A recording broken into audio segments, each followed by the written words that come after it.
Good morning എവരിയും പ്രൈസ് card. എൻ്റെ പേര് മഞ്ജു. ദൈവത്തിന്റെ നാമത്തിന് മഹത്വം ഉണ്ടാകട്ടെ. നമ്മളുടെ ഏക ആശ്രയം ദൈവമായിരിക്കണം. ദൈവമാണ് അല്ലെ. നമ്മൾ വേറെ എന്തിനെങ്കിലുമൊക്കെ ആശ്രയിക്കാൻ പോവുകയാണെങ്കിൽ അതൊരിക്കൽ പോലും ശരിയാകുന്ന കാര്യമല്ല. നമ്മൾക്ക് വിശ്വസിക്കാൻ പറ്റുന്ന ഒരാളുണ്ടെങ്കിൽ അത് ദൈവം മാത്രമാണ് അല്ലെ. വിശ്വസ്ത യോഗ്യനാണ് ദൈവം. പറയുന്ന വാക്കുകളെന്നും യെസ് ആൻഡ് ആമേൻ ആണ്. യേശുക്രിസ്തു ഒരിക്കൽ പോലും കള്ളം പറയത്തില്ല. ദൈവം ഒരു കാര്യം നമ്മളോട് പറഞ്ഞിട്ടുണ്ടെങ്കിൽ അത് തക്ക സമയത്ത് ചെയ്യാൻ മാത്രം പ്രാഗൽഭ്യമുള്ളവനും ശക്തിയുള്ളവനും കഴിവുള്ളവനുമാണ് അല്ലെ. അതിന് മനസ്സും ഉണ്ട്. ശക്തിയും കഴിവും മാത്രം ഉണ്ടായിട്ട് കാര്യമില്ല, അതിനുള്ള മനസ്സും കൂടെ വേണം. നമ്മുടെ പിതാവിന്, നമ്മുടെ യേശുക്രിസ്തു, നമ്മുടെ രക്ഷകനായിട്ട് യേശുക്രിസ്തുവിന് മനസ്സുമുണ്ട് അല്ലെ. പലപ്പോഴും നമ്മൾ പ്രാർത്ഥിക്കുന്ന പല കാര്യങ്ങളും നമ്മൾ മറന്നു പോയെന്നിരിക്കാം. വർഷങ്ങൾക്ക് മുമ്പ് പ്രാർത്ഥിച്ച പല കാര്യങ്ങളും നമ്മൾ ഒരുപക്ഷെ മറന്നു പോയെന്നിരിക്കാം. പക്ഷെ അതൊക്കെ സാധിച്ചില്ലല്ലോ എന്നോർത്ത് ഒരുപക്ഷെ കുറെ കാലങ്ങളൊക്കെ നമ്മളത് വേദനിച്ചിട്ടുണ്ട്. പക്ഷെ അതൊന്നും ഒരിക്കൽ പോലും മറന്നു പോകുന്നവനല്ല ദൈവം അല്ലെ. താനൊരു വാക്ക് പറഞ്ഞിട്ടുണ്ടെങ്കിൽ അതേ കാര്യങ്ങൾ കൃത്യസമയത്ത് ദൈവത്തിന്റെ സമയത്ത് ചെയ്യാൻ ദൈവം എന്നും ചെയ്യുക തന്നെ ചെയ്യും അല്ലെ. തന്നെ അതിനായിട്ട് ദൈവം എന്താ പറയാ കടമപ്പെട്ടവനായിട്ടാണ് കരുതുന്നത് അല്ലെ. നമുക്കറിയാം അബ്രഹാമിന്റെ കാര്യത്തിൽ വർഷങ്ങൾക്ക് ശേഷവും ദൈവം താൻ പറഞ്ഞിരുന്ന വാഗ്ദത്തം നിറവേറ്റിയവരാണ്. അങ്ങനെ തന്നെയാണ് നമ്മുടെ കാര്യത്തിൽ. അപ്പോൾ നമ്മൾ വാഗ്ദത്ത നിറവിന് വേണ്ടി നമ്മൾ ദൈവത്തിന്റെ മുമ്പിൽ നമ്മൾ കാത്തിരിക്കുമ്പോൾ ആ ഒരു അവസരം നമ്മൾ ഉപയോഗിക്കേണ്ടത് അല്ലെ. നമ്മളുടെ വാക്യത്തിനോട് വെറുതെ കാത്തിരുന്ന സമയം കളയോ എന്നുള്ളതല്ല, നമ്മൾ ദൈവത്തിൽ വളരുന്നതിന് വേണ്ടി നമ്മൾ ഉപയോഗിക്കുക. അതാണ് നമ്മൾ ചെയ്യേണ്ടത്. കാരണം എന്താന്ന് വെച്ച് കഴിഞ്ഞാൽ നമുക്ക് കിട്ടാനിരിക്കുന്ന വാഗ്ദത്തങ്ങളെക്കാളും ഒക്കെ ഉപരിയാണ് ദൈവത്തിന് നമ്മുടെ വളർച്ച എന്നുള്ളത്. നമ്മളുടെ വളർച്ചയാണ് ഏറ്റവും ഇമ്പോർട്ടന്റ് ആയിട്ടുള്ള കാര്യം അല്ലെ. നമ്മൾക്ക് ദൈവം പറഞ്ഞിരിക്കുന്ന പ്രോമിസിനേക്കാളും ഏറ്റവും വലിയ പ്രോമിസ് എന്ന് പറഞ്ഞാല് ദൈവത്തിന് യേശുവിനെ പോലെ ദൈവം നമ്മളെ ആക്കിയെടുക്കുക എന്നുള്ളത്. അതിലേക്കായിരിക്കട്ടെ നമ്മൾ മാർച്ച് ചെയ്യുന്നത്. അതിനെപ്പറ്റിയാണ് എനിക്ക് പറയാനുള്ളത്. മുമ്പോട്ട് പോകുന്നതിന് മുമ്പ് നമുക്കൊന്ന് പ്രാർത്ഥിച്ച ശേഷം സംസാരിക്കാം. കർത്താവേ, mighty God, thank you Jesus master. അങ്ങനെ പോലും ദൈവമില്ല. Thank you Jesus master. അങ്ങയുടെ കരുണയ്ക്കായിട്ട്, അങ്ങയുടെ കൃപയ്ക്കായിട്ട്, അങ്ങ് തന്നിരിക്കുന്ന വാഗ്ദത്തങ്ങൾക്കായിട്ട് കർത്താവേ എന്നും നന്ദിയുള്ളവരാണ് ഞങ്ങൾ കർത്താവ്. അതുകൊണ്ട് അങ്ങയുടെ വാഗ്ദത്തം അങ്ങ് നിറവേറ്റുക തന്നെ ചെയ്യും. കാരണം പറഞ്ഞിരിക്കുന്ന അങ്ങാണ്, ഞങ്ങളല്ല. മനുഷ്യര് പറഞ്ഞാൽ അതിന് വലിയ വിലയൊന്നുമില്ല. പക്ഷെ ദൈവമേ, അങ്ങ് പറഞ്ഞാൽ അതിന് 100% ആണ് mighty father. Thank you so much master. ഞങ്ങള് അങ്ങിൽ ഊന്നിയവരായിരിക്കട്ടെ, വേരൂന്നിയവരായിരിക്കട്ടെ പിതാവേ. ഹോളി സ്പിരിറ്റ് ഗോഡ്, ഇന്ന് ഞങ്ങളോട് സംസാരിക്കണം. അങ്ങാണ് ഞങ്ങളെ ടീച്ചർ. ഞങ്ങളുടെ ഹൃദയങ്ങളെ പരിവപ്പെടുത്തണം, ഞങ്ങളുടെ വഴികളെ പരിവപ്പെടുത്തണം കർത്താവ്. ഞങ്ങളുടെ പാദങ്ങളെ പരിവപ്പെടുത്തണമേ കർത്താവേ. യേശുവിൻ നാമത്തിൽ കർത്താവേ. Thank you so much. എല്ലാം അങ്ങിലേക്ക് തന്നെ ഞങ്ങൾ നയിക്കട്ടെ. യേശുവിൻ നാമത്തിൽ താങ്ക് യു ജീസസ്. നമുക്ക് ഇന്ന് റോമക്കെഴുത്ത് ലേഖനത്തിലേക്ക് പോകാം. അതിന്റെ 4ാമത്തെ ചാപ്റ്ററിന്റെ 18 തൊട്ട് 24 വരെയുള്ള വാക്കുകൾ പെട്ടെന്ന് വായിക്കാം. റോമന്റെ 4ന്റെ 18 തൊട്ട് 24 വരെയുള്ള വാക്കുകൾ ഇങ്ങനെയാണ് പറയുന്നത്. 24 25 കൂടെ വായിക്കാം. 25ാമത്തെ വാക്കുകൂടെ വായിക്കുവാണ്. അപ്പൊ ചാപ്റ്റർ കംപ്ലീറ്റ് ആവും. ഇങ്ങനെയാണ് പറഞ്ഞിരിക്കുന്നത്: നിന്റെ സന്തതി ഇവണ്ണം ആകും എന്ന് അരുളി ചെയ്തിരിക്കുന്നത് പോലെ താൻ ബഹുജാതികൾക്ക് പിതാവാകും എന്നും അവൻ ആശയ്ക്ക് വിരോധമായ ആശയോടെ വിശ്വസിച്ചു. അവൻ ഏകദേശം 100 വയസ്സുള്ളവനാകയാൽ തന്റെ ശരീരം നിർജീവമായി പോയതും സാരയുടെ ഗർഭപാത്രത്തിന്റെ നിർജീവത്വവും ഗ്രഹിച്ചിട്ടും വിശ്വാസത്തിൽ ക്ഷീണിച്ചില്ല. ദൈവത്തിന്റെ വാഗ്ദത്തങ്ങൾ അവിശ്വാസത്താൽ സംശയിക്കാതെ വിശ്വാസത്തിൽ ശക്തിപ്പെട്ടു ദൈവത്തിനു മഹത്വം കൊടുത്തു. അവൻ വാഗ്ദത്തം ചെയ്തതു പ്രവർത്തിപ്പാനും ശക്തൻ എന്ന് പൂർണ്ണമായി ഉറച്ചു. അതുകൊണ്ട് അത് അവന് നീതിയായി കണക്കിട്ടു എന്ന് എഴുതിയിരിക്കുന്നത് അവനെ വിചാരിച്ചു മാത്രമല്ല, നമ്മെ വിചാരിച്ചു കൂടി ആകുന്നു. നമ്മുടെ അതിക്രമങ്ങൾ നിമിത്തം മരണത്തിന് ഏൽപ്പിച്ചു, നമ്മുടെ നീതീകരണത്തിനായി ഉയർപ്പിച്ചുമിരിക്കുന്ന നമ്മുടെ കർത്താവായ യേശുവിനെ മരിച്ചവരിൽ നിന്ന് ഉയർപ്പിച്ചവൻ വിശ്വസിക്കുന്ന നമുക്കും കണക്കിടുവാനുള്ളതാകയാൽ തന്നെ. അപ്പൊ നമുക്കറിയാം, ഇത് പറഞ്ഞിരിക്കുന്നത് എബ്രഹാമിനെ പറ്റിയാണ്. എബ്രഹാമിനെ സംബന്ധിച്ചിടത്തോളം ദൈവം തൻ്റെ കുടുംബത്തിൽ നിന്നും, തൻ്റെ ചാർച്ചക്കാരിൽ നിന്നും, തൻ്റെ രാജ്യത്തിൽ നിന്നും, തനിക്ക് പ്രിയപ്പെട്ടത് ആയിട്ടുള്ളത് എല്ലാത്തിൽ നിന്നും, തനിക്ക് കംഫോർട്ടബിൾ ആയിട്ടുള്ളത് എല്ലാത്തിൽ നിന്നും ദൈവം എബ്രഹാമിനെ വിളിച്ചു വേർതിരിച്ചു തനിക്കുള്ളതാക്കി അല്ലെ. എഫേസ്യർക്ക് ലേഖനത്തില് പോള് വഴി ദൈവം ഇങ്ങനെ പറഞ്ഞിരിക്കും, നമ്മളെ അങ്ങനെ തന്നെയാ അല്ലെ. കാലങ്ങൾക്ക് മുമ്പേ ഈ ലോകത്തെ ദൈവം സൃഷ്ടിക്കുന്നതിനൊക്കെ മുമ്പേ നമ്മളെ അവനുള്ളതാക്കിയാണ്, സെറ്റപ്പാർട്ട് ചെയ്തതാണ് അല്ലെ. അപ്പൊ അങ്ങനെയുള്ള ഒരു ജീവൻ നമ്മൾ നയിക്കുക ദൈവത്തിൻ്റെതാണ്, ദൈവത്തിന്റെ പ്രോപ്പർട്ടിയാണ് എന്ന് മനസ്സിലാക്കിയിട്ടുണ്ട്. അപ്പോ ഇവിടെ എബ്രഹാമിന് ഒരു വാഗ്ദാനം ദൈവം കൊടുക്കുക 75-ാമത്തെ വയസ്സിൽ 12ലേക്ക് ഉൽപ്പത്തിയുടെ 12ലേക്ക് പോകുമ്പോൾ നമുക്ക് കാണാൻ പറ്റും അല്ലെ. നീ നിന്റെ ചാർച്ചക്കാരുടെ ഇടയിൽ നിന്ന്, നിന്റെ കുടുംബങ്ങളുടെ ഇടയിൽ നിന്ന്, നിനക്ക് ഇഷ്ടപ്പെട്ടതിന്റെ ഇടയിൽ നിന്ന്, നിന്റെ രാജ്യത്തിന്റെ നിന്ന് അല്ലെ, എല്ലാത്തിൽ നിന്നും നിനക്ക് എന്താ പറയുന്നത്, നിന്റെ ദേശത്ത് നിന്ന്, ചാർച്ചക്കാരുടെ ഇടയിൽ നിന്നും, പിതൃഭാവത്തിൽ നിന്നും വിട്ട് ഞാൻ നിന്നെ കാണിക്കാതിരിക്കും ദേശത്തേക്ക് പോകുക എന്ന് പറയുന്നു. അവിടെ ദൈവം ദേശവും കൊടുക്കും, പിന്നെ എന്താ കുഞ്ഞിനെയും കൊടുക്കും എന്ന് പറഞ്ഞിരിക്കുന്നത്. കുഞ്ഞ് എന്ന് പറയുമ്പോ എന്താ പറയാ, ആകാശത്തെ നക്ഷത്രങ്ങൾ അത്രയും ഡിസെൻഡൻസ്, തലമുറകളെ കൊടുക്കും എന്ന ദൈവം പറഞ്ഞിരിക്കുന്നത്. അപ്പോ എബ്രഹാമിനെ സംബന്ധിച്ചിടത്തോളം 75-ാമത്തെ വയസ്സിലാണ് ദൈവം പറയുന്നത് തന്നെ. അത് തന്നെ വലിയ ഇന്നത്തെ ലോകത്തെ കാര്യം എടുത്തു നോക്കുകയാണെങ്കിൽ അതൊക്കെ 75-ാമത്തെ വയസ്സിൽ ഒരാൾക്ക് കുഞ്ഞ് ജനിക്കുക എന്ന് പറഞ്ഞാൽ നടക്കുന്ന കാര്യമൊന്നുമില്ല. അത് കഴിഞ്ഞതിന് ശേഷവും വർഷങ്ങൾ ഒരുപാട് കഴിഞ്ഞിട്ടാണ് എബ്രഹാമിനെ സംബന്ധിച്ചിടത്തോളം കുഞ്ഞുണ്ടാകുന്നത്. പക്ഷെ ഇവിടെ പറഞ്ഞിരിക്കുക, അവൻ ഏകദേശം 100 വയസ്സുള്ളവനാകിയാൽ തന്റെ ശരീരം നിർജീവമായി പോയതും സാറയുടെ ഗർഭപാത്രത്തിൽ നിർജീവത്വവും ഗ്രഹിച്ചിട്ടും വിശ്വാസത്തിൽ ക്ഷീണിച്ചില്ല അല്ലെ. തന്റെ ദൈവം പറഞ്ഞിരിക്കുന്ന വാഗ്ദാനം ദൈവം നടത്താൻ അത് പ്രാപ്തനാണെന്ന് തന്നെ അദ്ദേഹം കരുതി എന്നാ പറഞ്ഞു 21-ാമത്തെ വാക്കിൽ, അവൻ വാഗ്ദത്തം ചെയ്തത് പ്രവർത്തിപ്പാനും ശക്തൻ എന്ന് പൂർണ്ണമായി ഉറച്ചു അല്ലെ. അതുകൊണ്ട് തന്നെ അവന് അതത് നീതിയായി കണക്കിട്ടു. അപ്പോ ഇവിടെ ഇങ്ങനെ പറഞ്ഞിരിക്കുന്നത് 20-ാമത്തെ വാക്യം, ദൈവത്തിന്റെ വാഗ്ദത്തത്തിങ്കൽ അവിശ്വാസത്താൽ സംശയിക്കാതെ വിശ്വാസത്തിൽ ശക്തിപ്പെട്ട് ദൈവത്തിന് മഹത്വം കൊടുത്തു. അപ്പൊ തനിക്ക് ദൈവം ഒരു വാഗ്ദാനം തന്നിരിക്കുകയാണ്. തന്റെ തലമുറ ഭയങ്കരമായിരിക്കും എന്ന് ദൈവം പറഞ്ഞിരിക്കുകയാണ്. ആകാശത്തിലെ നക്ഷത്രം പോലെ സമുദ്രത്തിന്റെ കരയില് എന്താ പറയുക, മണൽത്തരി പോലെ അത്രയധികം കുഞ്ഞുങ്ങൾ ജനിക്കും, അത്രയധികം ഡിസെൻഡൻസ് എന്താ പറയാ തലമുറ ഉണ്ടാകും എന്ന് ദൈവം പറഞ്ഞിരിക്കുന്നു, ഒരു വാക്ക് പറഞ്ഞിരിക്കുന്നു. പക്ഷെ എനിക്കിപ്പോ 75 വയസ്സുണ്ട്. 75-ാമത്തെ വയസ്സിലാണ് ദൈവം തന്റെ കുടുംബത്തിൽ നിന്ന് തന്നെ കൊണ്ടുവന്നിരിക്കുന്നത്. ഇപ്പൊ തനിക്ക് 99 അല്ലെ 100 വയസ്സുണ്ട്. പക്ഷെ എന്നിരുന്നാലും വാഗ്ദാനം പറഞ്ഞിരിക്കുന്നവൻ പറയാൻ തന്നെയല്ല ശക്തൻ, അത് ചെയ്തു തീർക്കാനും ശക്തനാണെന്ന് മനസ്സിലാക്കിയ എബ്രഹാം അതിനായിട്ട് കാത്തിരുന്നു. തനിക്ക് വിശ്വാസക്കുറവൊന്നും ഉണ്ടായില്ല. പക്ഷെ ഇവിടെ ദൈവം പറഞ്ഞിരിക്കുന്ന ഒരു കാര്യമുണ്ട്, ദൈവത്തിന്റെ വാഗ്ദത്തത്തിൽ അവിശ്വാസത്താൽ സംശയിക്കാതെ വിശ്വാസത്തിൽ ശക്തിപ്പെട്ടു എന്ന് പറഞ്ഞിരിക്കുന്നത്. അപ്പം എങ്ങനെയാണ് എബ്രഹാമിന് ആ ഒരു വിശ്വാസത്തിൽ ഉറച്ചു നിൽക്കാൻ സാധിച്ചത്? ആ 25 വർഷത്തോളം ദൈവം പറഞ്ഞിരുന്ന ആ കാര്യത്തിൽ അല്ലെ, തനിക്ക് തന്നിരുന്ന ആ വാഗ്ദത്തത്തില് ദൈവം അത് കൂടെ കൂടെ എബ്രഹാമിനെ ഓർപ്പിച്ചുകൊണ്ടേ നമുക്ക് ഉൽപ്പത്തി 12 തൊട്ട് വായിക്കാൻ നമുക്ക് കാണാൻ പറ്റും അല്ലെ. അത് ദൈവം കൂടെ പറഞ്ഞുകൊണ്ടിരിക്കുമ്പോ അതിൽ വിശ്വസിക്കാൻ ദൈവത്തിന്റെ ആ ഒരു വാഗ്ദത്തത്തിൽ പിടിച്ചു തൂങ്ങിക്കൊണ്ട് എബ്രഹാം ദൈവത്തിൽ ഉറക്കുകയും ദൈവത്തിൽ വളരുകയും ചെയ്ത വ്യക്തിയായിരുന്നു അല്ലെ. തനിക്ക് കിട്ടിയിരുന്ന ആ സമയം 25 വർഷക്കാലം എന്ന് പറഞ്ഞത് അത് ദൈവത്തിൽ വളരുന്നതിന് വേണ്ടി എബ്രഹാം ഉപയോഗിച്ചു എന്നുള്ളതാണ് വാസ്തവം. അപ്പൊ ദൈവം അതുപോലെ തന്നെ ഒരു വർക്ക് എബ്രഹാമിനെ സംബന്ധിച്ചിടത്തോളം ചെയ്തുകൊണ്ട് എബ്രഹാമിന്റെ ജീവിതത്തിൽ ചെയ്തുകൊണ്ടിരുന്നു അല്ലെ. എന്താന്ന് വെച്ചു കഴിഞ്ഞാല് ഒന്ന് വിചാരിച്ചു നോക്കിയേ, എബ്രഹാമിനെയാണ് ദൈവം വിളിച്ചത്. 11-ാമത്തെ ചാപ്റ്ററിലേക്ക് ഉൽപ്പത്തിന്റെ 11ലേക്ക് പോകുമ്പോൾ നമുക്കൊരു കാര്യം കാണാൻ പറ്റും. പേരേം കൂടെ ഇറങ്ങുക, പിതാവ് അല്ലെ, എബ്രഹാമിന്റെ പിതാവും കൂടെ ഇറങ്ങുക. ഒരുപക്ഷെ എബ്രഹാം പറഞ്ഞതായിരിക്കാം, ദൈവം തന്നോട് ഇങ്ങനെ ഒരു വാഗ്ദത്തത്തെ പറ്റി പറഞ്ഞിട്ട് തന്റെ എന്താ പറയാ വീട്ടിൽ നിന്ന് പോകാൻ, ചാർച്ചക്കാരുടെ ഇടയിൽ നിന്ന് പോകാനൊക്കെ ദൈവം പറഞ്ഞിരിക്കുന്നു എന്നുള്ള ഒരു കാര്യം, അല്ലെങ്കിൽ ദൈവത്തെ ഫോളോ ചെയ്യാൻ ദൈവം തന്നെ വിളിച്ചിരിക്കുന്നു എന്നുള്ള കാര്യം ഒരുപക്ഷെ തേരയോട് എബ്രഹാം പറഞ്ഞതായിരിക്കാം, അല്ലെങ്കിൽ തേരയോട് ദൈവം തന്നെ പറഞ്ഞതായിരിക്കും അല്ലെ.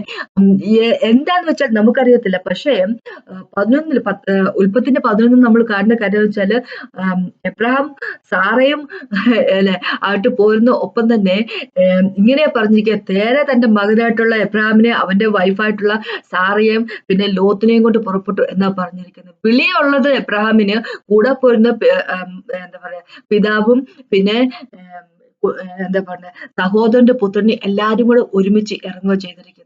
അവരെല്ലാവരും ഒരുമിച്ച് ഉണ്ടാകുന്ന എബ്രഹാമിന്റെ കൂടെ ഉണ്ടായിരിക്കണം എന്നുള്ളത് ദൈവത്തിന്റെ ഇഷ്ടത്തിന് പ്രകാരമായിട്ടുള്ള ഒരു കാര്യമില്ല. അതുകൊണ്ട് തന്നെ ഉൽപ്പത്തിനെ 11 വെച്ച് തന്നെ തേര മരിക്കുന്നു.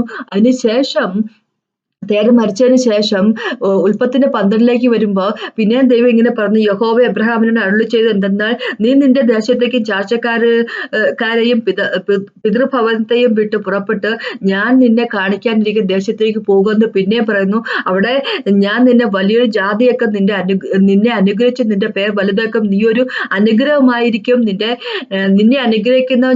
ഇരിക്കുന്നവരെ ഞാൻ അനുഗ്രഹിക്കും, നിന്റെ ശപിക്കുന്നവർ ഞാൻ ശപിക്കും, നിന്നിൽ ഭൂമിയിലെ സകല വംശങ്ങളും അനുഗ്രഹിക്കപ്പെടും. അല്ലെ, നീ ഒരു അനുഗ്രഹമായി തീരും, നീ അനുഗ്രഹിക്കുന്നവരായിരിക്കും, നീ വഴി ലോകം അല്ലെ നിന്റെ സകല വംശങ്ങളും അനുഗ്രഹിക്കപ്പെട്ടായിരിക്കും.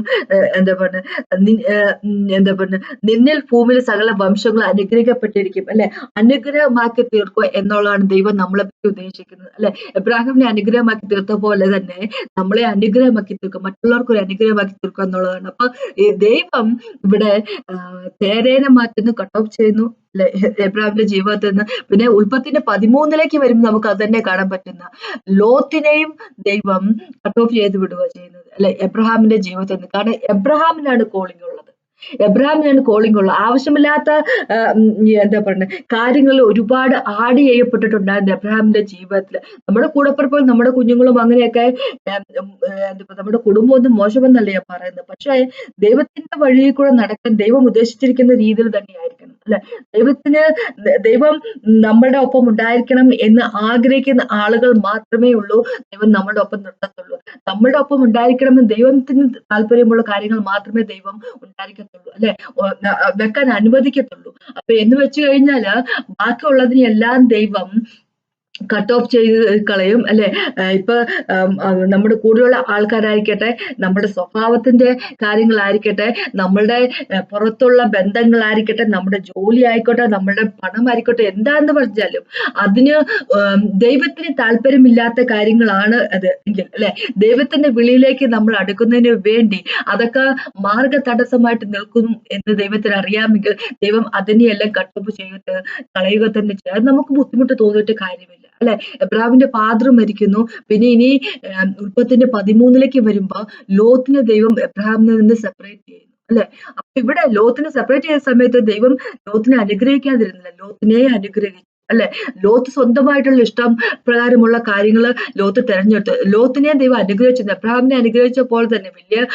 നേഷനാക്കി അങ്ങനെ മാറ്റുമെന്ന് പറഞ്ഞ പോലെ ഐസക് വഴി യേശുക്രിസ്തു ലോകത്തിലേക്ക് വന്ന പോലെ അങ്ങനെയല്ല, ആ ഒരു ലെവലിലല്ലെങ്കിൽ പോലും ലോത്തിനും ലോത്തിൻ്റെതായിട്ടുള്ള എന്താ പറയുക ഫാമിലി ഉണ്ടായിരുന്നു. പിന്നെ ലോത്തിന് തന്റെ മക്കൾ വഴി 2 വലിയ രാജ്യങ്ങൾ ഉണ്ടാവുകയും ചെയ്തു. അത് മോവാബൈറ്റ്, അമോനൈറ്റ്സ് വന്നത് ലോത്ത് വഴിയാണല്ലോ. അപ്പം അങ്ങനെയുള്ള കാര്യങ്ങളൊക്കെ നടക്കുകയും ചെയ്തു. അദ്ദേഹത്തെയും ദൈവം അനുഗ്രഹിച്ചു. അല്ലെ, അപ്പൊ നമുക്ക് 2-ാമത്തെ പത്രോസിലേക്ക് വരുമ്പോ പത്രോസ് ലോത്തിനെ പറ്റി പറഞ്ഞിരിക്കുന്നത് എന്തെന്ന് വെച്ച് കഴിഞ്ഞാൽ ലോത്തും റൈച്ചസ് ആയിട്ടുള്ള വ്യക്തിയാണ് എന്നാണ് പറഞ്ഞിരിക്കുന്നത്. പക്ഷെ ഇവിടെ എനിക്ക് പറയാനുള്ളതെന്ന് വെച്ചാൽ ഉൽപ്പത്തിന്റെ 13 വന്നപ്പോഴേക്കും ലോത്തിനെ ദൈവം എബ്രഹാമിന്റെ ജീവിതത്തിൽ നിന്ന് കട്ട് ഓഫ് ചെയ്യുന്നു. അതിനുശേഷം പിന്നെ 14-ാമത്തെ വാക്കുതൊട്ട് വായിക്കുവാണെങ്കിൽ, ഉൽപ്പത്തിന്റെ 13-14-17 വരെ വായിക്കുവാണെങ്കിൽ, ലോത്ത് എബ്രഹാമിനെ വിട്ടു പിരിഞ്ഞ ശേഷം യഹോവ എബ്രഹാമിനോട് അരുളി ചെയ്തത്, തലപൊക്കി നീ ഇരിക്കുന്ന സ്ഥലത്ത് നിന്ന് വടക്കോട്ടും തെക്കോട്ടും കിഴക്കോട്ടും പടിഞ്ഞാറോട്ടും നോക്കുക. നീ കാണുന്ന ഭൂമിയൊക്കെ ഞാൻ നിനക്കും നിന്റെ സന്തതികൾക്ക് ശാശ്വതത തരും. ഞാൻ നിന്റെ സന്തതിയെ ഭൂമിയിലെ പൊടി പോലെയാക്കും. ഭൂമിയിലെ പൊടിയെ എണ്ണുവാൻ കഴിയുമെങ്കിൽ നിന്റെ സന്തതിയെ എണ്ണാം. നീ പുറപ്പെട്ട ദേശത്ത് നെടുകയും കുറുകയും സഞ്ചരിക്കുക, ഞാൻ അത് നിനക്ക് തരും. ലോത്തിനെ കട്ട് ഓഫ് ചെയ്തതിനു ശേഷം ദൈവം പറഞ്ഞിരിക്കുക.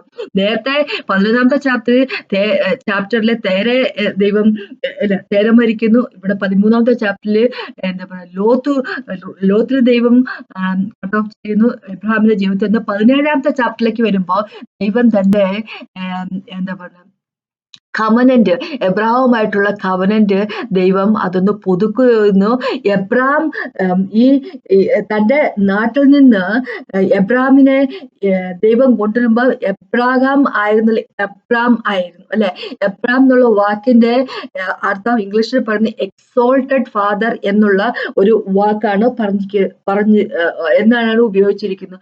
പക്ഷേ 17-ാമത്തെ ചാപ്റ്ററിലേക്ക് വരുമ്പോൾ ദൈവം കൊടുത്തിരിക്കുന്ന പേര് എബ്രഹാമിന്റെ പേര് ദൈവം മാറ്റുന്നു. അതിൽ കൊടുത്തിരിക്കുന്ന പേര് എന്താന്ന് വെച്ച് കഴിഞ്ഞാല് എന്താ പറയുക, എബ്രഹാം എന്നുള്ള പേര്. എബ്രഹാം എന്നുള്ള ആ പേരിന്റെ അർത്ഥം എന്ന് പറഞ്ഞാൽ ഫാദർ ഓഫ് മെനി നേഷൻസ് എന്ന് പറയാം, ജാതികളുടെ പിതാവ് എന്നുള്ളൊരു പേര് പറഞ്ഞു. എക്സോൾട്ടഡ് ഫാദർ എന്ന് പറയുമ്പോൾ എക്സോൾട്ടഡ് എന്ന് പറഞ്ഞു കഴിഞ്ഞാൽ എലിവേറ്റഡ് ആയിരിക്കുക, ഇച്ചിരി എന്താ പറയുക, ഗ്ലോറിയസ് ആയിട്ട് നിൽക്കുന്ന ഒരു പിതാവ് എന്നുള്ളതിൽ നിന്ന് ബഹുജാതികളുടെ പിതാവ് എന്നുള്ള പേരിലേക്ക് മാറ്റുക എന്ന് വെച്ച് കഴിഞ്ഞാല് ഈ 75ാമത്തെ വയസ്സിലെ ദൈവം എബ്രഹാമിനെ വിളിച്ച് ഇറക്കിയിട്ട് 100ാമത്തെ വയസ്സിൽ കുഞ്ഞിനെ കൊടുക്കുമ്പോൾ ആ 25 വർഷം കൊണ്ട് എബ്രഹാം തന്റെ വിശ്വാസത്തിൽ ദൈവത്തിൽ വളർന്നപ്പോൾ ദൈവം പല കാര്യങ്ങളും അദ്ദേഹത്തിന്റെ ജീവിതത്തിൽ ചെയ്തുകൊണ്ടിരുന്നു.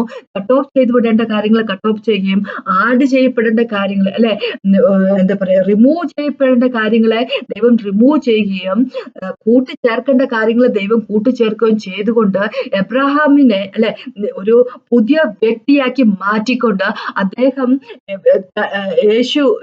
ജീസസ് ക്രൈസ്റ്റ് താൻ എബ്രഹാമിന് കൊടുത്തിരുന്ന വാക്യത്തെ നിറവേറ്റുക ചെയ്തിരിക്കുന്നു. എന്ന് വെച്ച് കഴിഞ്ഞാല് ആ 25 വർഷം കൊണ്ട് എബ്രഹാം വളരുകയോ ചെയ്തു. എബ്രഹാമിൽ നിന്ന് എബ്രഹാമിലേക്കുള്ള ഒരു വളർച്ചയാണ് നടന്നത് ആ 25 വർഷം കൊണ്ടെന്ന് അല്ലെ. എന്ന് വെച്ച് ദൈവം ഒരു വാഗ്ദാനം നമ്മൾക്ക് തരുന്നുണ്ടെങ്കിൽ, ഇന്നത് നിനക്ക് ഞാൻ ചെയ്തു തരും എന്ന് പറയുന്നുണ്ടെങ്കിൽ, ആ വാഗ്ദാനത്തിനായിട്ട് സമയമെടുക്കുന്നുണ്ടെങ്കിൽ ഒന്ന് കരുതിക്കൊണ്ടാൽ മതി, ദൈവം നമ്മളെ വളർത്തുകയാണ്. നമ്മൾ സഹകരിക്കുവാണെങ്കിൽ നമ്മൾ വളരും അല്ലെ, നമ്മൾ കിട്ടിട്ട് പോകാൻ സാധിക്കും അല്ലെ. അത് ചോയ്സ് നമ്മുടേതാണ്, ഫ്രീ വില്ല് ദൈവം നമുക്ക് തന്നിട്ടുണ്ട്. നമ്മൾ വളരാൻ താല്പര്യപ്പെടുന്ന വ്യക്തികളാണെങ്കിൽ നമ്മൾ വളരുക തന്നെ ചെയ്യും അല്ലെ. ഇങ്ങനെ ഇവിടെ എബ്രഹാമിനെ പറ്റി ഇങ്ങനെ പറഞ്ഞിരിക്കും റോമക്കത്തിലേക്കത്തെ 4ാമത്തെ ചാപ്റ്ററിൽ, തന്റെ അവിശ്വാസം കൊണ്ട് അദ്ദേഹം ദൈവത്തെ സംശയിക്കാതെ വിശ്വാസത്തിൽ ശക്തിപ്പെട്ടു എന്ന് പറഞ്ഞിരിക്കുന്നത്. അവൻ വാഗ്ദാനം ചെയ്ത് പ്രവർത്തിപ്പാൻ ശക്തനെന്ന് പൂർണ്ണമായി ഉറച്ചു, അതുകൊണ്ട് അത് അവന് നീതിയായി കണക്കിട്ടു അല്ലെ. തന്നോട് പറഞ്ഞിരിക്കുന്ന വെറുതെ ഒരു മനുഷ്യനല്ലെന്നും അല്ലെ, മനുഷ്യനല്ല തനിക്ക് വാഗ്ദാനം തന്നിരിക്കുന്നത്, ദൈവമാണെന്നും അല്ലെ, വിശ്വാസം കാണാത്തതിന്റെ ഉറപ്പാണെന്നും അത് മനസ്സിലാക്കി എബ്രഹാം അതിനുവേണ്ടി തന്റെ വിശ്വാസത്തിൽ ഉറച്ചു നിൽക്കുകയും ദൈവത്തെ വളരാൻ തനിക്ക് കിട്ടിയ സാഹചര്യം ഉപയോഗിക്കുകയും ചെയ്തത് കൊണ്ട് ദൈവം എന്തായി, തന്റെ വിശ്വാസത്തെ അത് നീതിയായി കണക്കിട്ടു അല്ലെ. നീതിവാന്മാരുടെ പിതാവ് എന്നുള്ളൊരു പേരും അല്ലെ ഉള്ളൊരു പേരും എബ്രഹാമിന് കൊടുത്തു അല്ലെ. അപ്പൊ നമുക്ക് 17ാമത്തെ ചാപ്റ്ററിലേക്ക് വരുമ്പം തന്റെ നീതി എന്നുള്ളതിന്റെ അടയാളമായിട്ട് സർക്കംസിഷൻ, പരിച്ഛേദന ദൈവം കൊടുക്കുന്ന ഒരു കാഴ്ച നമ്മൾ കാണുന്നത്. അപ്പൊ ഈ റോമക്കരുടെ ലേഖനത്തിൽ 4 തന്നെ പറഞ്ഞിരിക്കുക ഇങ്ങനെയാണ്, എബ്രഹാം നീതിമാനായിട്ട് ദൈവം കരുതിയത് എപ്പോഴാ, ഇത് താൻ പരിച്ഛേദനം ഏൽക്കുന്നതിന് മുമ്പ്. കാരണം പരിച്ഛേദനം എന്നുള്ളത് നീതിമാനാണ് എന്നുള്ളതിന്റെ ഒരു സൈനായിട്ട് ദൈവം കൊടുത്തതാണ് അല്ലെ. തന്റെ ദൈവവുമായിട്ടുള്ള ഒരു ഉടമ്പടി അല്ലെ, താൻ ദൈവവുമായിട്ടുള്ള ഒരു നടപ്പ് നടന്നപ്പോൾ അതിനുള്ള ഒരു സൈനായിട്ട് ദൈവം കൊടുത്തിരിക്കുന്ന ഒരു കാര്യമാണ്. അപ്പൊ ദൈവം അതാ നമ്മളെ പറ്റി ഉദ്ദേശിക്കുന്നത്. ദൈവം നമ്മളെ വളർത്തുക തന്നെ ചെയ്യും. ആ സാഹചര്യത്തിൽ ദൈവം ഉപയോഗിക്കും, നമ്മൾ ആ സാഹചര്യത്തെ വെറുതെ കളയാതിരിക്കുക അല്ലെ. വിശ്വാസത്തിൽ ഉറച്ചുകൊണ്ട് നമ്മൾ വാക്യത്തിനായിട്ട് കാത്തിരിക്കുന്ന സമയങ്ങളിൽ നമ്മൾ വെറുതെ ആയി കളയാതെ അത് ആ ഒരു സമയം ഉപയോഗിക്കുക. ഓരോ നിമിഷവും ദൈവത്തിൽ ഉള്ള സമയം നമ്മൾ ഉപയോഗിക്കുക. എന്തിനാന്ന് വെച്ച് കഴിഞ്ഞാൽ ദൈവത്തിൽ വളരുന്നതിന് വേണ്ടി. കാരണം നമ്മുടെ അൾട്ടിമേറ്റ് ആയിട്ടുള്ള ഒരു ഗോൾ എന്ന് പറഞ്ഞാൽ യേശുവിനെ പോലെ ആയിത്തീരുക എന്നുള്ളതാണ് അല്ലെ. ഇപ്പൊ എബ്രഹാമിനെ സംബന്ധിച്ചിടത്തോളം എബ്രഹാമിനെ അറിയാമായിരുന്നു. എബ്രഹാം ടെന്റിൽ താമസിച്ച വ്യക്തിയാണെന്ന് എഴുതിയിരിക്കുന്നത്. എബ്രായിക്ക് എഴുതിയ ലേഖനത്തില് 11ാമത്തെ ചാപ്റ്ററിൽ ഇങ്ങനെ എഴുതിയിരിക്കുന്നത് അല്ലെ. ഈ കാണുന്നതൊന്നുമല്ല, ഈ കനാനും അല്ല, ഐസക്കും ഒന്നും അല്ല കാര്യം എന്നുള്ള കാര്യം എബ്രഹാമിന് കാര്യമായിട്ട് അറിയാമായിരുന്നു അല്ലെ. തനിക്ക് തന്നിരിക്കുന്ന ഈ പുത്രനെ പറ്റി അല്ല ദൈവം പറഞ്ഞിരിക്കുന്നത്, തന്റെ കുടുംബത്തിൽ വഴി വേറെ രാജാവ് വരാൻ പോകുന്നതിനെ പറ്റിയും തനിക്ക് അടിസ്ഥാനമുള്ള ഒരു നഗരമുണ്ടെന്നും തനിക്കായിട്ട് കാത്തിരിപ്പുണ്ടെന്നും അതിൽ ചെല്ലണം എന്നുള്ളൊരു അണ്ടർസ്റ്റാൻഡിങ് എബ്രഹാമിന് കിട്ടി. അതെങ്ങനെ കിട്ടി?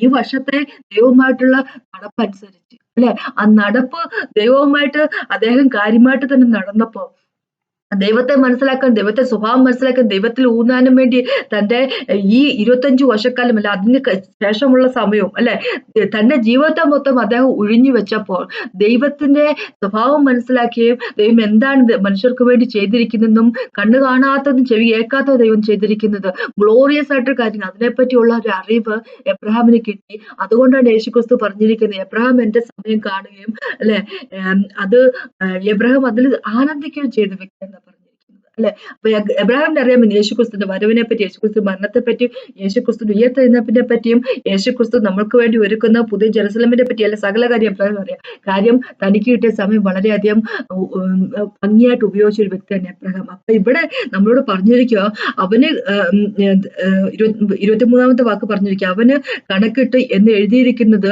അവനെ വിചാരിച്ചു മാത്രമല്ല നമ്മൾ വിചാരിച്ചും കൂടെ ആകുന്നു. നമ്മുടെ അതിക്രമങ്ങൾ നിമിത്തം മരണത്തിന് ഏൽപ്പിച്ച് നമ്മുടെ നീതീകരണത്തിനെ ഉയർപ്പിച്ചും ഇരിക്കുന്ന നമ്മുടെ കർത്താവ് യേശുക്രിസ്തുവിന്റെ മരിച്ചവരിൽ നിന്ന് ഉയർത്തിപ്പിച്ചവൻ വിശ്വസിക്കുന്ന നമുക്കും കണക്കിടുവാനുള്ളതാകയാൽ തന്നെ, അല്ലെ? അപ്പൊ നമുക്ക് വിശ്വാസം നമ്മളിലും കണക്കിട, റൈച്ചസ്നെസ് നമ്മളിലേക്ക് ഇമ്പാർട്ട് ചെയ്യണമെന്നും റൈച്ചസ് ആയിട്ട് നമ്മളെയും കരുതണമെന്ന് ആഗ്രഹിക്കുന്ന ദൈവം നമ്മൾ വിശ്വാസത്തിൽ ജീവിക്കുക എന്ന് പറഞ്ഞിരിക്കുന്നു. വിശ്വാസത്തില് എന്റെ റൈച്ചസ് ആയിട്ടുള്ള ആൾക്കാർ വിശ്വാസത്തിൽ ജീവിക്കും എന്ന് ദൈവം പറയുമ്പോൾ അത് തന്നെയാണ് നമ്മളെപ്പറ്റി ദൈവം ഉദ്ദേശിക്കുന്നത്. ഓരോ സ്റ്റെപ്പ് നമ്മൾ എടുക്കുമ്പോഴും വിശ്വാസത്തിൽ എടുക്കുമ്പോൾ, ചെറിയ കാര്യത്തിലായിട്ട് വലിയ കാര്യത്തിലായിട്ട്, വലിയ വാഗ്ദാനങ്ങൾക്കായിട്ട് ചെറിയൊരു കാര്യത്തിലായിട്ട്, ഒരു പനി വരുമല്ല, എനിക്ക് പനി വേണ്ട, എനിക്കതൊന്ന് സുഖപ്പെടുത്തണം, ദൈവമേ എന്നെ ഒന്ന് സുഖപ്പെടുത്തണം എന്നുള്ള ഒരു പ്രാർത്ഥന, ദൈവത്തിൽ വിശ്വസിച്ചുള്ള പ്രാർത്ഥന, അതെല്ലാം നമ്മളുടെ നീതിമാൻ എന്നുള്ള അതിലേക്ക് ആഡ് ചെയ്യപ്പെടുന്നതാ, അല്ലെ? ഓരോ സ്റ്റെപ്പ് നമ്മൾ എടുക്കുമ്പോൾ നമ്മളെ ദൈവം നീതിമാൻ എന്ന കണക്ക് കൂട്ടുന്നത്. വിശ്വാസത്തിൽ എടുക്കുന്ന ഓരോ സ്റ്റെപ്പ് നമ്മൾ എടുക്കുമ്പോൾ നീതിമാൻ, ദൈവത്തിൽ വിശ്വാസത്തിലുള്ള, യേശുക്രിസ്തുവിൽ വിശ്വസിച്ചുകൊണ്ടുള്ള ഓരോ കാര്യത്തിൽ, അല്ലെ, ചെറുതായിക്കോട്ടെ വലിയതായിക്കോട്ടെ, അതിലെല്ലാം നമ്മളോട് ദൈവം പറയുന്ന ഒരു കാര്യമുണ്ട്, നീ നീതിമാനാണ്, നീ നീതിമാനാണ്. ദൈവത്തിന് ഗ്ലോറി ചെയ്യുക ചെയ്ത്. ഇവിടെ എബ്രഹാമിനെ പറ്റി ഇപ്പൊ ഇങ്ങനെ പറഞ്ഞിരിക്കുന്നത്, ദൈവത്തിന് മഹത്വം കൊടുത്തു. 20-ാമത്തെ വാക്കിൽ തന്റെ വാക്തത്വത്തിൽ ഉറച്ചുന്നുണ്ട്, യേശുവിന്റെ വാക്തത്വത്തിൽ ഉറച്ചുന്നുണ്ട്, യേശുവിനെ വിശ്വസിച്ചുകൊണ്ട് തന്റെ വിശ്വാസം മില്ലായ്ക കൊണ്ട് സംശയിക്കാതെ ദൈവം പറഞ്ഞിരിക്കുന്ന കൃത്യമായിട്ട് ചെയ്യാൻ കഴിവുള്ളവൻ എന്നു മനസ്സിലാക്കിക്കൊണ്ട് ദൈവത്തിൽ വിശ്വസിച്ചുകൊണ്ട് പോയപ്പോൾ എബ്രഹാം തന്റെ വിശ്വാസത്തിൽ വളരുകയും ദൈവത്തിൽ വളരുകയും ചെയ്തോടൊപ്പം തന്നെ ദൈവത്തിന് മഹത്വം കൊടുക്കുകയും ചെയ്തുകൊണ്ടിരിക്കുന്നത്, അല്ല? അപ്പൊ നമ്മൾ ഓരോ പ്രാവശ്യവും ഓരോ സ്റ്റെപ്പ് എടുക്കുമ്പോഴും ദൈവത്തെ നമ്മൾ മഹത്വപ്പെടുത്തുകയും ചെയ്യുന്നു. അപ്പൊ ദൈവത്തെ മഹത്വപ്പെടുത്തുന്ന വ്യക്തികളാകാം നമ്മൾ എല്ലാ കാര്യത്തിലും വിശ്വാസത്തിൽ ജീവിക്കുക, അല്ലെ? ദൈവം തന്നിരിക്കുന്ന വാഗ്ദത്തങ്ങളെ മാത്രം വിശ്വാസത്തിൽ ഓർത്തു വിശ്വാസത്തോടെ ഇരിക്കാതെ സകല കാര്യങ്ങളും, ഓരോ കാര്യം, ജീവിതത്തിന്റെ ഓരോ കാര്യങ്ങളും നമുക്ക് വിശ്വാസത്തിൽ ചെയ്യാം. അങ്ങനെയാകുമ്പോൾ നമ്മൾ നീതിയിൽ നിന്ന് നീതിയിലേക്ക് പോകുന്നത്, അല്ലെ? ഗ്ലോറിയിൽ നിന്ന് ഗ്ലോറിയിലേക്ക് പോകുന്നത്. അതാണ് ദൈവത്തിന് നമ്മളെ പറ്റിയുള്ള ആഗ്രഹം. അപ്പൊ സമയം തന്നിരിക്കുന്നത് നമുക്ക് വളരെ കൃത്യമായിട്ട് എന്താ പറയുക, ഉപയോഗിക്കാം, അല്ലെ? ദൈവം ഒരു വാഗ്ദാനം ചെയ്തു തന്നിരിക്കുന്നത്, അതിപ്പോ നമുക്ക് ഐസയ്ക്കകത്ത് ഏശയ്യ 55 പറഞ്ഞിരിക്കുന്നത് ഇങ്ങനെയാ, ആകാശത്ത് നിന്ന് മഞ്ഞും മഴയും എല്ലാം വരുന്നത് അത് വെറുതെ വെള്ളമായിട്ട് തന്നെ പോകാതെ അത് ഈ ലോകത്തിലേക്ക് ഭൂമിയിലേക്ക് വന്നതിന് ശേഷം, അല്ലെ, വിത്തിനെ മുളപ്പിക്കുകയും അങ്ങനെ ഓരോ കാര്യങ്ങൾ ചെയ്യും. എന്താ പറയാ, വിതയ്ക്കുന്നവന് വിത്തും ഭക്ഷണത്തിനുള്ള ആഹാരങ്ങളും എല്ലാം ഉണ്ടാക്കി തരുന്നതിന് വേണ്ടി ഭൂമിയെ നനയ്ക്കുന്നത് പോലെ തന്നെ, അതായത് ദൈവം ഇങ്ങോട്ട് വിട്ടിരിക്കുന്ന മഴയ്ക്കും മഞ്ഞിനും എല്ലാത്തിനും ഒരു പർപ്പസ് ഉള്ളതുപോലെ ദൈവം വിട്ടിരിക്കുന്ന വാക്കിനൊരു പർപ്പസ് ഉണ്ട്. അതിന്റെ ആ പർപ്പസ് പാലിക്കുക തന്നെ ചെയ്യും, അല്ലെ? ആ സമയത്ത് നമ്മളിനി എങ്ങനെ, ദൈവം ഇങ്ങനെ പറഞ്ഞിരിക്കുന്നത് നമ്മളോട്, ദൈവം തന്റെ വാഗ്ദാനം ദൈവം നടപ്പാക്കുക തന്നെ ചെയ്യും. അപ്പൊ നമ്മളിനി എന്നാണ് ദൈവം വാഗ്ദാനം നടപ്പാക്കുന്നത്, എന്നാണ് ദൈവം വാഗ്ദാനം നടപ്പാക്കുന്നത്, അതിനെപ്പറ്റി ഇങ്ങനെ ഓർത്ത് ഇങ്ങനെ വിഷമിച്ച് അതിപ്പോ തന്നെ കിട്ടിയ മതിയാവൂ എന്നുള്ള രീതിയിൽ ഇരിക്കാതെ ആ സമയത്ത് ദൈവത്തിന്റെ സമയത്തിൽ ചെയ്യുമെന്നും അത് ഓർത്തുകൊണ്ട് ദൈവത്തിൽ വളരുന്ന വ്യക്തികളായിരിക്കാം എന്നാണ് ദൈവം ഉദ്ദേശിക്കുന്നത്. അൾട്ടിമേറ്റ് ആയിട്ടുള്ള കാര്യം, ഗോൾ എന്ന് പറഞ്ഞ, ദൈവത്തെ സംബന്ധിച്ചിടത്തോളം ഗോൾ എന്ന് പറഞ്ഞു കഴിഞ്ഞാൽ നമ്മൾ ദൈവത്തിൽ വളരുക എന്നുള്ളതാണ്. അതാണ് ദൈവം നമ്മളോട് പറയുന്നത്. ദൈവത്തിന്റെ ഏറ്റവും വലിയ ആഗ്രഹം, നമ്മളെപ്പറ്റിയുള്ള ആഗ്രഹവും തീരുമാനവും, ആഗ്രഹവും എന്താന്ന് വെച്ച് കഴിഞ്ഞാൽ നമ്മൾ ദൈവത്തിൽ വളരുന്ന വ്യക്തികളായിരിക്കുക എന്നുള്ളതാണ്. അതിനെപ്പറ്റിയാണ് ദൈവം പറഞ്ഞിരിക്കുന്നത്. അപ്പൊ എബ്രഹാം കാത്തിരുന്ന പോലെ, എബ്രഹാം ദൈവത്തിൽ വളർന്നതുപോലെ, എബ്രഹാം ദൈവത്തിൽ വിശ്വാസത്തില് ശക്തിപ്പെട്ടതുപോലെ, ദൈവത്തെ ഗ്ലോറിപ്പെടുത്തിയ പോലെ നമ്മൾക്കും അങ്ങനെ തന്നെ ആയിരിക്കാം. കാരണം വാഗ്ദാനം പറഞ്ഞവൻ യേശുക്രിസ്തുവാണ്, മറക്കാത്തവൻ അവൻ തന്നെയാണ്. അതിനെപ്പറ്റിയാണ് എനിക്ക് പറയാനുള്ളത്. അപ്പൊ നമുക്കൊന്ന് പ്രാർത്ഥിക്കുന്നു. കർത്താവെ, സമയത്തെ നന്ദി പറഞ്ഞു. Thank you Jesus, must praise and worship you must God. കർത്താവെ, ഞങ്ങൾക്കായിട്ട് തന്നിരിക്കുന്ന സകല വാഗ്ദത്തത്തിനായിട്ട് നന്ദി പറയുന്നു. കർത്താവ് പാതുകാട്, അങ്ങ് ഞങ്ങൾക്ക് തന്നിരിക്കുന്ന വാഗ്ദത്തം കർത്താവെ നിറവേറ്റാൻ കഴിവുള്ളവൻ നാഥ. അങ്ങ് ഒരിക്കൽ പോലും നോന്ന് പറയത്തില്ല കർത്താവെ. ആ ഒരു സമയത്ത് ഞങ്ങൾ വെയിറ്റ് ചെയ്യുന്ന സമയത്ത് കർത്താവ് അങ്ങയിൽ വളരുന്ന വ്യക്തികളായിരിക്കട്ടെ. ഞങ്ങൾ സമയം വെറുതെ വേസ്റ്റ് ചെയ്ത് കളയാതെ അങ്ങയുടെ മുഖത്തേക്ക് ഞങ്ങൾ നോക്കിക്കൊണ്ട് കർത്താവ് ഞങ്ങൾ അങ്ങയിൽ വളരുന്ന വ്യക്തികളായിരിക്കട്ടെ. യേശുവിൻ നാമത്തിൽ താങ്ക് യു ജീസസ്. എന്നെ കേട്ടോണ്ടിരിക്കുന്ന ഒരു വ്യക്തിയോട് പ്രാർത്ഥന അനുഗ്രഹിക്കുന്ന കേട്ട ഞാൻ ദൈവത്തെ മാത്രം ഉണ്ടാകട്ടെ.